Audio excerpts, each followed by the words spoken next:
ये जो श्री रामचरितमानस है, ये मुनियों के मन को प्रिय लगने वाला पावन सुहावन ग्रंथ और इसकी रचना भूत भावन भोलेनाथ देवादिदेव महादेव भगवान शंकर ने की और श्री तुलसीदास जी ने भी इसी रामचरितमानस को नागरी में लिखा। और कल मैंने आपको बताया कि श्री तुलसीदास जी महाराज लिखते हैं कि भगवान का बड़े ही धूमधाम से जन्म हुआ। भगवान थोड़े बड़े हुए तो चलना भी सीख गए। अब गुरु ग्रह गए, गुरु ग्रह गए पढ़न रघुराई, अल्पकाल विद्या सब आई। गुरु ग्रह गए पढ़न रघुराई, थोड़े ही महाराज श्री राम जी, लेकिन दशरथ जी ने कहा नहीं, मैं इनको नहीं दे सकता।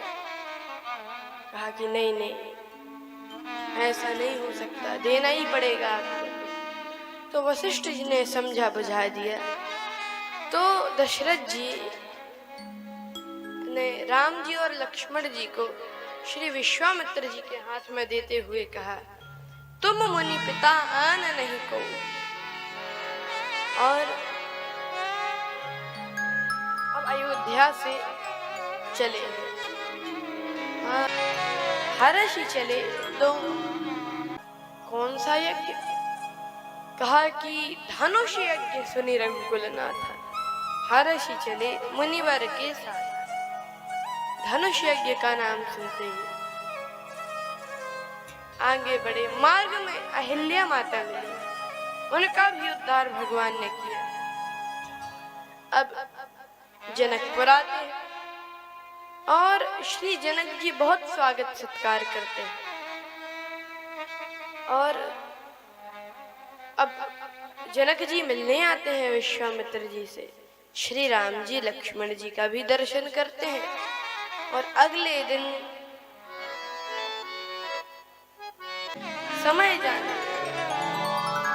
गुरु आयुष पाई, गुरुदेव का आयुष पाके गुरुदेव ने कहा जाओ मेरी पूजा के लिए पुष्प तोड़ लाओ। तो श्री राम जी और लक्ष्मण जी पुष्प तोड़ने जाते हैं पुष्प वाटिका में। और मार्ग में माली मिले।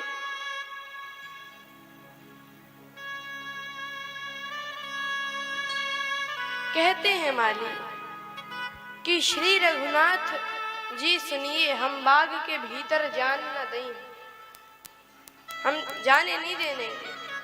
हमने सुना है जादू बड़े तुम जानत हो, सोई जान के टोना आप चलाई है। हमें पता है कि आप जादू जानते हो, हम नहीं जाने देंगे। कहा क्यों? कहा कि अरे अगर आप चरण छुअत उड़ गई शिला, प्रभु कर छुअत बिटप उड़ जाई। चरण छुलाने से जब शिला उड़ गई तो क्या हाथ छुलाने से बड़े बड़े पेड़ भी नहीं उड़ेंगे? और अगर आप सरोवर में हस्त प्रक्षालन के लिए जाएंगे तो सीढ़ी लगी हुई है, तो आप जिन जिन पे शिला की सीढ़ी है, जिन जिन पे चरण छुपाएंगे प्रभु सब नारी बन जाएंगे। हम नहीं जाने देंगे। लेकिन बड़ी मुश्किल में प्रवेश मिला। वहां पर श्री राम जी पुष्प चयन करते हैं एवं सीता जी का दर्शन करते हैं।